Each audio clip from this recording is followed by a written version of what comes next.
இந்த சைபர் ரிலேட்டடான அட்டாக்ஸ் நிறைய நடக்குது, சைபர் செக்யூரிட்டி தான் நிறைய இன்க்ரீஸ் ஆகும் அப்படின்லாம் சொல்கிறாங்கல்ல சார். இதை பற்றி அவங்களுக்கு ஒரு கிளாரிட்டி கிடைக்கணும்னா சைபர் செக்யூரிட்டியான என்ன, அது ஏன் இப்போ இன்க்ரீஸ் ஆகுது அப்படிங்கிறத மட்டும். இந்த ஹேக்கர்ஸ் என்ன பண்ணுறாங்கன்னா வந்து வைரஸுங்க, ரேன்சம் வேருங்க, இந்த மாதிரி ஏதோ ஒன்று இல்லை மேல் வேருங்க நம்ம கம்ப்யூட்டரை இன்ஜெக்ட் பண்ணி நம்ம கம்ப்யூட்டர்ஸை அழிக்க ட்ரை பண்ணுவாங்க. சைபர் செக்யூரிட்டி ரிலேட்டடாக என்னென்ன மாதிரியான ஜாப் ரோல்ஸ்லாம் இருக்குது சார்? சைபர் செக்யூரிட்டி இன்ஜினியர்ஸ்க்கு நிறைய ஆப்பர்ச்சுனிட்டிஸ் இருக்குங்க.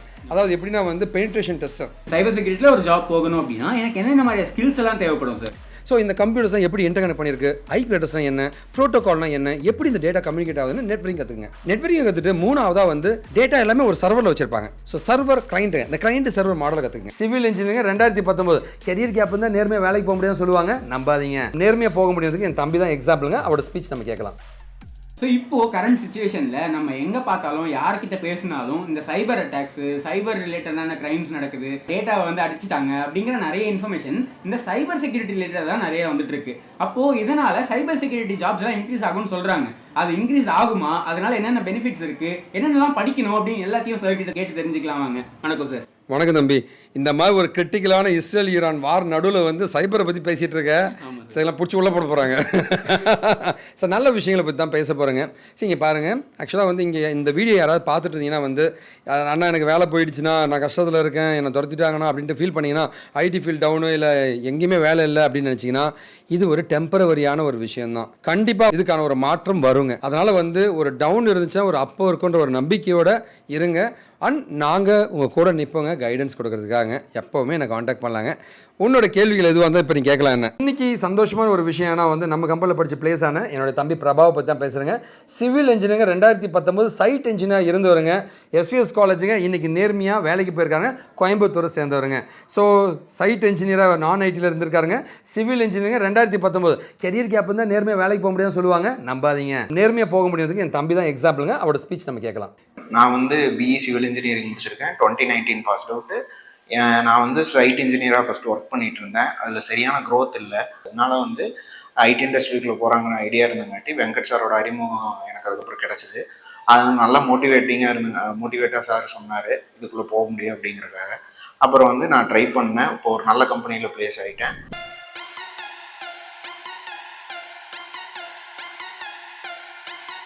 சரி சார், இப்போது இந்த சைபர் ரிலேட்டடான அட்டாக்ஸ் நிறைய நடக்குது, சைபர் செக்யூரிட்டி தான் நிறைய இன்க்ரீஸ் ஆகும் அப்படின்லாம் சொல்கிறாங்கல்ல சார். இதை பற்றி அவங்களுக்கு ஒரு கிளாரிட்டி கிடைக்கணும்னா சைபர் செக்யூரிட்டியான என்ன, அது ஏன் இப்போ இன்க்ரீஸ் ஆகுது அப்படிங்கிறத மட்டும். சி ஆக்சுவலாக வந்து ஒரு கம்பெனி இருக்குன்னு வச்சுங்களேன். ஒரு கம்பெனியோடைய டேட்டாவை காப்பாற்றணும். ஓகேவா? இங்கே பாருங்களேன். ஒரு கம்பெனி இருக்குன்னா வந்து அந்த கம்பெனியில் கம்ப்யூட்டர்ஸ் இருக்கும். கம்ப்யூட்டர் காப்பாற்றணும். அந்த கம்ப்யூட்டர் எல்லாமே கனெக்ட் பண்ணி ஒரு நெட்வொர்க்கை காப்பாற்றணும். ஓகேவா? அந்த கம்பெனிக்கு ஒரு வெப்சைட் இருக்கும், அந்த வெப்சைட்டை காப்பாற்றணும். இந்த நெட்வொர்க்கில் ஒரு சர்வர் இருக்கும், சர்வரை காப்பாற்றணும்.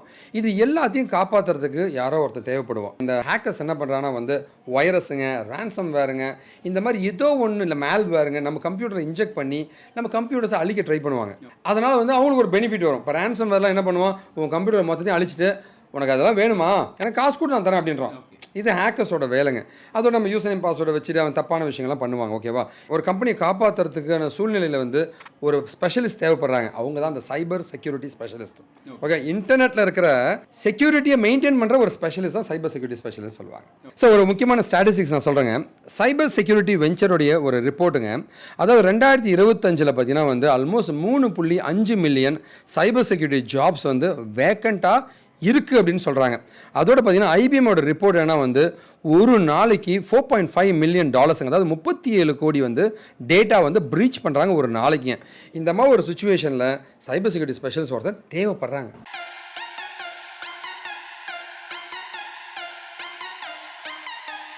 சார், ரெண்டாவது கொஸ்டின் என்னன்னா, இப்போ ஹேக்கிங் படித்தா உண்மையிலே இந்த ஜாப்ஸ்லாம் கிடைக்குமா? ஹேக்கிங் படித்தா வேலை கிடைக்குமான்னு கேட்டிங்கன்னா வந்து ஹேக்கிங்கிறது ஒரு நெகட்டிவான விஷயம் தம்பி. சரிங்களா? ஓகேவா? அந்த ஹேக்கிங்கை தடுக்கிற எத்திக்கல் ஹேக்கிங் மாதிரி படித்தா தான் வேலை கிடைக்கும். அதுதான் சைபர் செக்யூரிட்டி ஸ்பெஷலிஸ்ட் சொல்லுவாங்க. நான் பாசிட்டிவாக சொல்கிறேங்க. ஹேக்கிங் படித்தா வேலை கிடைக்காதுங்க. ஹேக்கிங் படித்தா பிடிச்சி உள்ளே தான் போடுவாங்க. நீங்கள் வந்து பாசிட்டிவாக வந்து ஒரு போலீஸ்காரன் மாதிரி ஒவ்வொரு வீட்டுக்குமே ஒரு பூட்டு தேவைப்படுங்க. அதே மாதிரி ஒவ்வொரு கம்பெனிக்கும் சைபர் செக்யூரிட்டி ஸ்பெஷலிஸ்ட் வேணும். ஹேக்கிங் மூலமாக நீ $100 சம்பாதிக்கிறனா சைபர் செக்யூரிட்டி அதை காப்பாற்றுறதுக்கு $1000 தரான் கம்பெனிக்காரன். அப்போ பாசிட்டிவாக திங்க் பண்ணுங்கள், சைபர் செக்யூரிட்டி லேர்ன் பண்ணிக்க பாருங்கள். ஆல்மோஸ்ட் வந்து ஈஸி கவுன்சிலர் என்ன சொல்கிறான்னா வந்து 15% க்ரோத் வந்து வருஷம் இருக்கான்.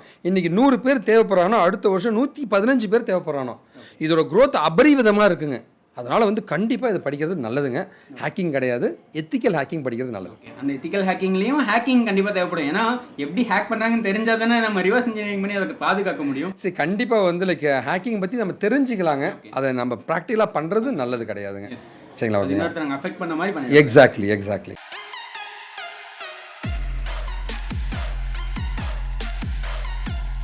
சரி சார், இப்போது நிறைய கன்ஃபியூஷன்ஸ் இருக்குது சார் இந்த டொமைனை பற்றி. ஏன்னா இந்த ஹேக்கிங் அப்படிங்கிறத வந்து நெகட்டிவாகவும் யூஸ் பண்ணுறாங்க, எத்திக்கல் ஹேக்கிங்னு ஒன்று இருக்குது. இது ரெண்டுத்துக்கும் உள்ள டிஃப்ரென்சஸ் என்ன சார்? சரி, ரொம்ப சிம்பிளுங்க.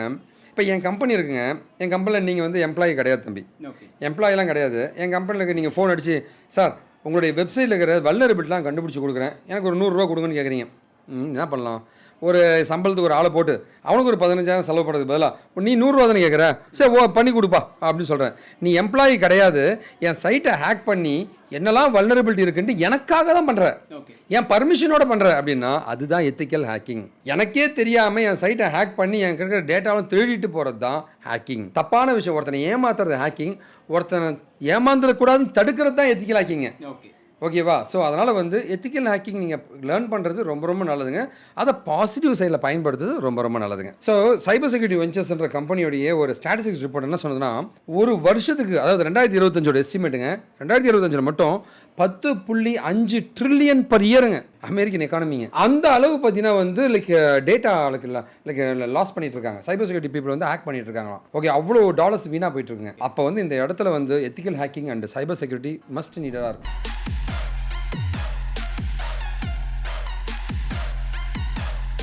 சரி சார், இப்போது நான் வந்து சைபர் செக்யூரிட்டியில் ஒரு ஜாப் போகணும் அப்படின்னா எனக்கு என்னென்ன மாதிரி ஸ்கில்ஸ் எல்லாம் தேவைப்படும் சார்? சரி, ஆக்சுவலாக வந்து சைபர் செக்யூரிட்டியை பொறுத்த வரைக்கும் பார்த்தீங்கன்னா வந்து ஃபஸ்ட்டு வந்து ஒரு கம்ப்யூட்டரை பற்றி நீங்கள் தெரிஞ்சுக்க வேண்டியது இருக்கும். பேசிக் கம்ப்யூட்டர்ஸ்னால் வந்து அதில் என்ன ஆப்ரேட்டிங் சிஸ்டம்னா என்ன, சாஃப்ட்வேர், ஹார்ட்வேருங்க, அதில் இருக்க ரெஜிஸ்டரிங்க, இந்த மாதிரி ஒரு பேசிக்கான கம்ப்யூட்டர்ஸுங்க, இன்ஃப்ராஸ்ட்ரக்சர்லாம் தெரிஞ்சுங்க. அந்த கம்ப்யூட்டர் 4 கம்ப்யூட்டர் கனெக்ட் பண்ணும்போது இட் பிகம்ஸ் நெட்வொர்க்கிங். அப்போ வந்து அடுத்து நீங்கள் கற்றுக்க வேண்டியது நெட்வொர்க்கிங் தான். ஸோ இந்த கம்ப்யூட்டர்ஸை எப்படி இன்டர்கனெக்ட் பண்ணியிருக்கு, ஐபி அட்ரஸ்னா என்ன, ப்ரோட்டோகால்னா என்ன, எப்படி இந்த டேட்டா கம்யூனிகேட் ஆகுதுன்னு நெட்வொர்க்கிங் கற்றுக்குங்க. நெட்வொர்க்கிங் கற்றுட்டு 3ஆவதாக வந்து டேட்டா எல்லாமே ஒரு சர்வரில் வச்சிருப்பாங்க. ஸோ சர்வர் கிளைண்ட், இந்த கிளைண்ட் சர்வர் மாடலை கற்றுக்குங்க. ஓகே, கிளைண்ட் சர்வர் எப்படிலாம் வேலை செய்யுது, என்ன மாதிரி சர்வர் இருக்குது, அந்த சர்வர் எப்படி காப்பாற்றுறது, சர்வரோட ஆப்ரேட்டிங் சிஸ்டம், அதோட இன்ஃப்ராஸ்ட்ரக்சர், ஆக்டிவ் டைரக்டரிஸுங்க, பர்மிஷன் எப்படி கொடுக்குறாங்க, இது எல்லாமே லேர்ன் பண்ணிங்க. இது எல்லாமே லேர்ன் பண்ண பின்னாடி வந்து ஸோ நீங்கள் கம்ப்யூட்டர் கற்றுட்டீங்க, நெட்வொர்க்கிங் கற்றுட்டீங்க, சர்வரும் கற்றுட்டீங்க. இந்த இடத்துல தான் வந்து ஒரு முக்கியமான படிக்கணும், அது க்ளவுடுங்க. ஏன் அப்படின்னா இந்த சர்வர்லாம் இப்போ சொந்தமாக வைக்கிறது இல்லைங்க, வாடகைக்கு எடுத்துக்கிறாங்க. அதான் க்ளவுட் கம்பெனி சொல்லுவாங்க.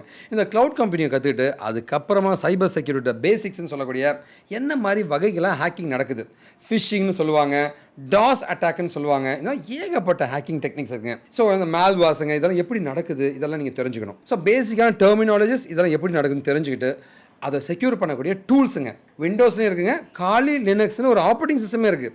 ஸோ லினக்ஸ் பேசிக் கமெண்ட்ஸை லேர்ன் பண்ணிட்டு காலி லினக்ஸ் டூல்ஸை நீங்கள் கற்றுட்டீங்கன்னா நீங்கள் ஒரு சைபர் செக்யூரிட்டி இன்ஜினியராக மாற முடியும். என்னுடைய ரோட் மேப் இதாங்க. ஃபர்ஸ்ட் நெட்வொர்க்கிங் கற்றுக்கோ, கம்ப்யூட்டர்ஸ் அண்ட் நெட்வொர்க்கிங், அதில் இருந்து வந்து க்ளவுட் கம்ப்யூட்டிங் கற்றுக்குங்க, அதில் இருந்து சைபர் செக்யூரிட்டி பேசிக்ஸுங்க, சைபர் செக்யூரிட்டி டூல்ஸுங்க அண்ட் காலி லினக்ஸ் டூல்ஸுங்க. இதை லேர்ன் பண்ண பின்னாடி வந்து இதை வச்சு நிறைய ப்ராஜெக்ட் பண்ணுங்கள். அடுத்து இன்டர்ன்ஷிப் பண்ணுங்கள், பக்காவாக இன்டர்வியூக்கு ரெடியாகுங்க, ரெஸ்யூம் தயாரிங்க, வேலை உங்கள் கையிலங்க. பக்காவாக ATS ஃப்ரெண்ட்லி ரெஸ்யூமாக இருந்தால், நௌக்கரி ப்ரொஃபைல் பக்காவாக இருந்துச்சுன்னா வேலை ஈஸியாக கிடச்சிருங்க. இதுதான் அந்த ரோட் மேப்புங்க.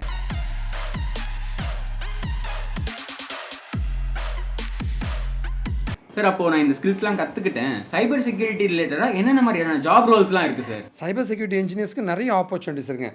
அதாவது எப்படின்னா வந்து பெனிட்ரேஷன் டெஸ்டர், அதாவது எத்திக்கல் ஹேக்கிங் ஸ்பெஷலிஸ்ட் மாதிரி பெனிட்ரேஷன் டெஸ்டர், அது இல்லாமல் வந்து சைபர் செக்யூரிட்டி அனலிஸ்ட்னே எடுக்கிறாங்க. இப்போ கொஞ்சம் டிஃப்ரெண்ட்டாக வந்து முக்கியமானது கவனிங்க, network security. So network security ஸ்பெஷலிஸ்ட்டாக எடுக்கிறாங்க. க்ளவுட் செக்யூரிட்டியில் ஹைலி வாண்டட். நான் ஒரு ஸ்ட்ராட்டஜி சொல்கிறேன் பாருங்க. க்ளவுட் செக்யூரிட்டிக்கு பார்த்தீங்கன்னா 30% growth இயர் ஆன் இயர் இருக்கா. அதாவது 2024 ஒரு 100 பேர் வேணும்னா 130 பேர் வந்து 2025 எடுத்துருக்காங்க க்ளவுட் செக்யூரிட்டியில். 130 அப்படியே ஒரு 30% இன்க்ரீஸ் பண்ணிக்கிங்க. ஓகேவா? 39 பேர் எக்ஸ்ட்ரா 169 பேரை வந்து இந்த வருஷம் எடுத்துருக்காங்க. 100 பேர் எடுத்த இடத்துல 130 169 போயிட்டு இருக்குங்க. அந்த மாதிரி பார்த்தீங்கன்னா 30 மடங்கு வளர்ந்து 30% ஆஃப் க்ரோத் வந்துட்டு இருக்குங்க எக்ஸ்ட்ராவா. சரி, அந்த அளவு க்ரோத் வந்துட்டு இருக்குங்க. அதாவது 100 பேருக்கு சும்மா கணக்கு அளவு வச்சு சொல்லுங்க, சும்மா அதுக்கேற்ற மாதிரி அதிகம். என் தம்பி தமிழ்நாட்டில் 100 பேர் தான் வேலை கிடைக்குமா? நான் ஒரு எக்ஸாம்பிள் சொல்கிறேங்க. 100 இருந்தது 130 எடுத்திருக்காங்க அடுத்த வருஷம். அதுலேருந்து ஒரு 30% இன்க்ரீஸ் ஆகிட்டே போதுங்க. அப்படின்னா வந்து நீங்கள் 4வது வருஷம் வந்து 100 பேர் எடுத்த இடத்துல 200 பேர் எடுக்க போகிறோம், 210 பேர் பக்கம் எடுக்க போகிறாங்க. அதனால் இது அபரிவிதமான க்ரோத் தான் நான் சொல்லுவேங்க. 220 பேர் எடுக்கிறாங்க.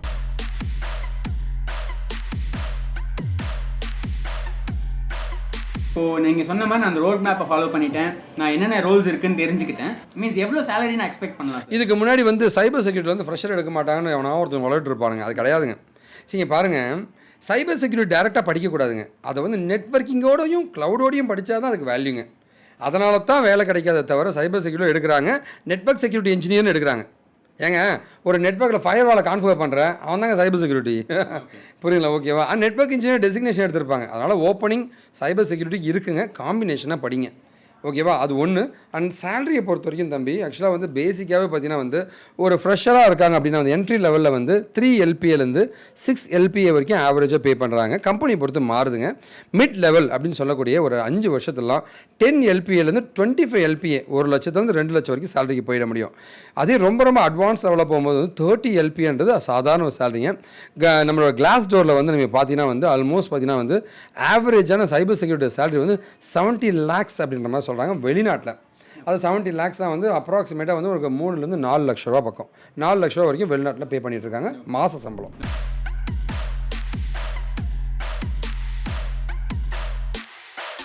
Okay sir. சரி சார், இப்போது எல்லாரோட பயம் இந்த ஏஐ. ஸோ அப்போ இந்த மாதிரியான சுச்சுவேஷன் அண்ட் ஏஐ இருக்கக்கூடிய சூழ்நிலையில் சைபர் செக்யூரிட்டி படிக்கிறது ஒரு சேஃபான டிசிஷனாக இருக்கும். ஏங்க நான் திரும்ப சொல்கிறேன் தம்பி, ஏஐயால் வந்து நம்ம வேலைலாம் போய்டுன்றதை தாண்டி ஏஐயை பயன்படுத்தி இன்னும் பெட்டராக பண்ணுங்கள். இப்போ இந்த சைபர் செக்யூரிட்டி ஃபீல்ட்லேயே வந்து நான் வந்து ஒரு 10 கண்டுபிடிக்கணும்னு வச்சுங்களேன், உங்கள் ஏஐ வந்து ஒரு 15 கண்டுபிடிச்சி கொடுக்கும். அந்த 15 கண்டுபிடிச்சாலும் அதை முடிவு பண்ணி எது வேணும் எது வேணாலும் மனுஷன் தான் பண்ணணும். அதை மானிட்டர் பண்ணனாது மனுஷன் வேணும், அது ஒழுங்காக பண்ணுதானாது மனுஷன் வேணும். தம்பி இங்கே இருக்கிற எல்லா சர்வர் இருக்குது, இதை மானிட்டர் பண்ணுறதுக்கு நாகியோஸ் ஒரு டூலை போட்டிருக்கேன். நாகியோஸ் வந்து அந்த சர்வர்லாம் பார்க்குது. சர்வர் ஷட் டவுன் ஆகிடுச்சு, என்ன பண்ணுவோம்? ஷட் டவுன் ஆகிடுச்சின்னு சொல்லுவோம், யார் போய் ரீஸ்டார்ட் பண்ணுவோம்? நீ தான் ஏன் பண்ணோம்? பின்ன எப்படியா மனுஷனை ரீப்ளேஸ் பண்ண முடியும்? தயவு செஞ்சு அப்படிலாம் நினைக்காதீங்க. ஓகேவா? அதாவது இந்த அரைச்சமாகவே அரைக்கிறவங்களுக்கு தான் இந்த பிரச்சனை. புரியுங்களா? ஓகே, இந்த ப்ரொடக்ஷன் சப்போர்ட்னு ஒன்றுக்கும் அவனெலாம் துரத்திடுவாங்க. ஓகே, ப்ரொடக்ஷன் சப்போர்ட்டும் துரத்தி விட்ருவானுங்க. ஓகே, அவனெல்லாம் அடிச்சு விட்ருவாங்க, துரத்திடுவாங்க. புரியுதா? இன்னும் கொஞ்சம் அட்வான்ஸாக இருக்க க்ளவுட் இன்ஜினியர்ஸ், இன்ஃப்ராஸ்ட்ரக்சர் இன்ஜினியர்ஸ்க்கு நல்ல ஆப்பர்ச்சுனிட்டி காத்துட்ருங்க. அதனால் வந்து ப்ரொஃபைலை பில்ட் பண்ணுங்கள். சைபர் செக்யூரிட்டி ரிலேட்டடாக நிறைய கொஷின்ஸை கமெண்ட் செக்ஷனில் கேட்டிருக்கீங்க. அதுக்கான எல்லா கொஷின்ஸுக்கான ஆன்சரையும் ஒவ்வொன்றா பார்க்கலாம் வாங்க. ஹேக்கிங் கற்றுக்கிட்டா ஜாப் கிடைக்குமா அப்படின்னு கேட்டிருக்கீங்க. ஸோ நீங்கள் ரேண்டமாக ஹேக்கிங் ட்ரிக்ஸை மட்டும் கற்றுக்கிட்டிங்கன்னா ஜாப் கிடைக்காதுங்க. அது எத்திக்கல் ஹேக்கிங்காக இருக்கணும். அட் த சேம் டைம் அதை செக்யூர் பண்ணுறதுக்கான நாலேஜும் உங்களுக்கு இருக்கணும். சைபர் செக்யூரிட்டி ஜாப்ஸ்க்கு கோடிங் அவசியமா அப்படின்னு கேட்டிருக்கீங்க. ஸோ நீங்கள் சைபர் செக்யூரிட்டி பண்ண போகிறீங்க, அதுக்குன்னா ஸ்கிரிப்டிங் வந்து லைட்டாக தேவைப்படும். அது பேசிக்காக பைத்தான் தெரிஞ்சிருந்தால் மட்டும் போதும். ஹை லெவல் ஆஃப் கோடிங் வந்து உங்களுக்கு தேவைப்படாது. சைபர் செக்யூரிட்டி ஈஸியா அப்படின்னு கேட்டிருக்கீங்க. ஸோ கான்செப்ட் வைஸ் ஈஸிங்க, பட் அதோட டூல்ஸ் எல்லாத்தையும் மாஸ்டர் பண்ணுறதுல தான் இங்கே வந்து செக்கே இருக்குது. ஸோ அதோட டூல்ஸை நீங்கள் மாஸ்டர் பண்ணிட்டீங்கனாலே போதும், எங்கே வேணாலும் சைபர் செக்யூரிட்டியில் நீங்கள் பிளேஸ் ஆகிடலாம். சைபர் செக்யூரிட்டியில் ஃப்ரெஷர்ஸுக்கான என்ட்ரி ரோல் என்ன அப்படின்னு கேட்டிருக்கீங்க. ஸோ எஸ்ஓசி அனலிஸ்ட் அப்படின்னு ஒன்று இருக்குங்க, அதாவது செக்யூரிட்டி ஆப்ரேஷன் சென்டரோட அனலிஸ்ட். ஓகேவா? இந்த ரோல் வந்து ரொம்பவே ஈஸியான ஒரு என்ட்ரி லெவல் ஜாபாக இருக்கும். யாருக்குன்னா சைபர் செக்யூரிட்டி ஃப்ரெஷர்ஸுக்கு. எத்திக்கல் ஹேக்கிங்க்கும் சைபர் செக்யூரிட்டிக்கும் என்ன டிஃப்ரென்ஸ் அப்படின்னு கேட்டிருக்கீங்க. ஸோ எத்திக்கல் ஹேக்கிங் அப்படின்னா ஒரு வல்னரபிலிட்டி இருக்குது ஒரு சாஃப்ட்வேரில் இல்லைனா ஒரு வெப்சைட்டில் அப்படின்னா அதை கண்டுபிடிக்கிறது எத்திக்கல் ஹேக்கிங். அதை எப்படியெல்லாம் ப்ரொடெக்ட் பண்ணலாம், எப்படியெல்லாம் அதை ஃபிக்ஸ் பண்ணலாம் அப்படின்னு யோசிக்கிறது சைபர் செக்யூரிட்டி. ஹேக்கிங்க்கு ஒரு ரியல் டைம் எக்ஸாம்பிள் சொல்லுங்கள் அப்படின்னு கேட்டிருக்கீங்க. ஒரு லாகின் பேஜ் இருக்குது, அந்த லாகின் பேஜில் ஒரு ஹேக்கர் SQL இன்ஜெக்ஷன் அப்படிங்கிற ஒரு அட்டாக் பண்ணுறது மூலியமாக உங்களோட பாஸ்வேர்டு அப்படிங்கிற எல்லா டேட்டாவையும் அவங்களால திருடிட்டு போயிட முடியும். 2026 இந்தியாவில் சைபர் செக்யூரிட்டி ஜாப்ஸுக்கான சேலரி எவ்வளோ இருக்கும் அப்படின்னு கேட்டிருக்கீங்க. ஸோ இப்போ பார்த்தீங்கன்னா ஃப்ரெஷர்ஸுக்கு 4லேருந்து 10 LPA வரைக்கும் கொடுக்குறாங்க. இதுவே நல்லா ஸ்கில்டாக இருக்கும் அப்படின்னா 12 LPAல இருந்து எவ்வளோ வேணாலும் நம்மளால் பிச் பண்ணி கேட்க முடியும். டிகிரி இல்லாமல் சைபர் செக்யூரிட்டி ஜாப் கிடைக்குமா அப்படின்னு கேட்டிருக்கீங்க. நீங்கள் வந்து அந்த சைபர் செக்யூரிட்டி ஃபீல்டில் அதோட லேப்ஸ், ப்ராஜெக்ட்ஸ், சர்டிஃபிகேஷன்லாம் நிறைய பண்ணியிருக்கீங்க அப்படின்னா ஜாப்ஸுக்கு ஹையர் பண்ணுறவங்க இதை கன்சிடர் பண்ணுறதுக்கான சான்சஸ் இருக்குது. CEH சர்டிஃபிகேஷன் இம்பார்ட்டண்ட்டா அப்படின்னு கேட்டிருக்கீங்க. ஸோ இப்போது நீங்கள் உங்களோட ரெஸ்யூமை வந்து சீக்கிரமாக ஷார்ட் லிஸ்ட் ஆகணும் அப்படின்லாம் நினைக்கிறீங்கன்னா அதில் ஸ்கில்ஸ் அதிகமாக இருக்கிற மாதிரி நம்ம ஷோகேஸ் பண்ணணும். ஸோ அப்போ இந்த CEH சர்டிஃபிகேட் அப்படிங்கிறது அவங்களுக்கு ரொம்பவே ஹெல்ப் பண்ணும். சைபர் செக்யூரிட்டிக்கு மேக்ஸில் ஸ்ட்ராங்கான நாலேஜ் இருக்கணுமா அப்படின்னு கேட்டிருக்கீங்க. ஸோ இல்லைங்க, இதில் நீங்கள் லாஜிக்கும் ஏதாச்சும் ஒரு புதுசாக லேர்ன் பண்ணிக்கணும் அப்படிங்கிற கியூரியாசிட்டியும் மட்டும் இருந்தால் போதும், உங்களுக்கு மேக்ஸ் தான் தெரியணும்னு அவசியம் இல்லை. சைபர் செக்யூரிட்டிக்கு லினக்ஸ் தெரிஞ்சிருக்கணும் அப்படின்னு கேட்குறீங்க. எஸ்.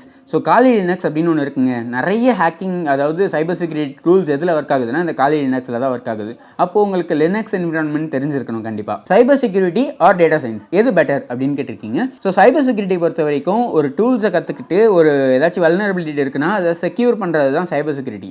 ஆனால் டேட்டா சயின்ஸ் அப்படிங்கிறது மேக்ஸ் இருக்கும், அந்த at the same time machine learning அல்காரிதம்ஸ்லாம் யூஸ் பண்ணி ப்ரிடிக்ஷன்ஸ் பண்ணுவாங்க. இதில் எது பெட்டர் அப்படிங்கிறது நீங்கள் எதை ப்ரிஃபர் பண்ணுறீங்கன்றதை பொறுத்து மாறும். சைபர் செக்யூரிட்டி ஜாப்க்கு டெய்லி ஒர்க் என்னவா இருக்கும் அப்படின்னு கேட்டிருக்கீங்க. அதாவது ஏதாச்சும் அட்டாக்ஸ் நடக்குதா அப்படின்னு மானிட்டர் பண்ணுறதா இருக்கட்டும், இல்லைனா லாக்ஸ் அனலைஸ் பண்ணுறதா இருக்கட்டும், இல்லை ஏதாச்சும் வல்னரபிலிட்டிஸ் இருக்குன்னா அதை ஃபிக்ஸ் பண்ணுறதா இருக்கட்டும். ஸோ இதெல்லாம் தான் உங்களோட டெய்லி ரோலாக இருக்கும். கம்பெனிஸ் என்ன ஸ்கில்ஸ் எக்ஸ்பெக்ட் பண்ணுறாங்க சைபர் செக்யூரிட்டிக்கு அப்படின்னு கேட்டிருக்கீங்க. அதாவது நீங்கள் ஒரு ஜாப் போகிறீங்க சைபர் செக்யூரிட்டிலனா உங்களுக்கு நெட்வொர்க்கிங் தெரிஞ்சிருக்கணும், செக்யூரிட்டியோட பேசிக்ஸ் தெரிஞ்சிருக்கணும், அண்ட் அதோட டூல்ஸ் யூஸ் பண்ண தெரிஞ்சிருக்கணும். அதை விட முக்கியமாக ஒரு ப்ராப்ளம் வருதுன்னா அதை சால்வ் பண்ணுறதுக்கான லாஜிக்ஸ் உங்களுக்கு தெரிஞ்சிருக்கணும். சைபர் செக்யூரிட்டி ஜாப்க்கு போர்ட்ஃபோலியோ எப்படி பில்ட் பண்ணுறது அப்படின்னு கேட்டிருக்கீங்க. நான் ஒரு 3 ட்ரிக் சொல்கிறேன், இதை ட்ரை பண்ணி பாருங்கள். ட்ரை ஹேக் மீ அப்படின்னு ஒன்று இருக்குது, அதை யூஸ் பண்ணிக்கோங்க. ஹேக் த பாக்ஸ் அப்படின்னு ஒன்று இருக்குது, அதையும் யூஸ் பண்ணிக்கோங்க. அண்ட் பக் பவுண்டி ரிப்போர்ட்ஸ் அப்படிங்கிறத யூஸ் பண்ணிங்கன்னா உங்களோட ஸ்கில்ஸ், அதை சைபர் செக்யூரிட்டி ஸ்கில்ஸை வந்து உங்களால் இம்ப்ரூவ் பண்ணி காட்ட முடியும். ஹேக்கர் ஆகணும்னா என்ன லேர்ன் பண்ணணும் அப்படின்னு கேட்டிருக்கீங்க. அதாவது நான் முன்னாடி சொன்ன மாதிரி தான் networking, Linux, web security and tools and practice lab sessions attend பண்ணுங்கள். ஸோ இது இருந்தாலே போதும், நீங்கள் ஹேக்கிங் வந்து ஈஸியாக கற்றுக்கலாம். பட் அதை பாசிட்டிவாக சைபர் செக்யூரிட்டி எத்திக்கல் ஹேக்கிங்காக யூஸ் பண்ணுறதுக்கு பாருங்கள். 2026 சைபர் செக்யூரிட்டி ஜாப்ஸ் டிமாண்டில் இருக்கா அப்படின்னு கேட்டிருக்கீங்க. ஸோ ரொம்ப ஹையாக இருக்குங்க. ஏன்னா எல்லா கம்பெனிஸ்க்கும் டேட்டாஸ் அதிகமாக அதுக்கு செக்யூர் பண்ணுறதுக்கான சைபர் செக்யூரிட்டி அனலிஸ்ட் எல்லாருமே வந்து கண்டிப்பாக தேவைப்படுவாங்க. சைபர் செக்யூரிட்டி இன்டர்வியூவில் என்ன கேட்பாங்க அப்படின்னு கேட்டிருக்கீங்க. So mostly what is SQL injection, ஃபயர்வால்னா என்ன, அப்புறம் வந்து ஏதாச்சும் ஒரு அட்டாக் சினாரியோவை எக்ஸ்பிளைன் பண்ணுங்கள். இந்த மாதிரி தான் உங்களுக்கு கொஸ்டின்ஸ் இருக்கும். சைபர் செக்யூரிட்டி ஃபீல்டில் ஃபாஸ்ட்டாக என்டர் ஆகிறதுக்கான வே என்னன்னு கேட்டிருக்கீங்க. ஸோ ஃபஸ்ட்டு பேசிக்ஸ் லேர்ன் பண்ணிக்கோங்க. ப்ராக்டிஸ் லேப்ஸை வந்து டெய்லி பண்ணி பாருங்கள். அண்ட் போர்ட்ஃபோலியோ பில்ட் பண்ணிவிட்டு SOC ரோல்ஸுக்கு அப்ளை பண்ணிடுங்க. ஸோ மோஸ்ட்டாக நீங்கள் கேட்ட எல்லா கொஸ்டின்ஸ்க்கான ஆன்சர்ஸையும் நான் இங்கே கவர் பண்ணியிருக்கேன். இன்னும் அடுத்த கொஸ்டின்ஸ் ஏதாவது இருக்குன்னா கமெண்ட் செக்ஷனில் போஸ்ட் பண்ணுங்கள்.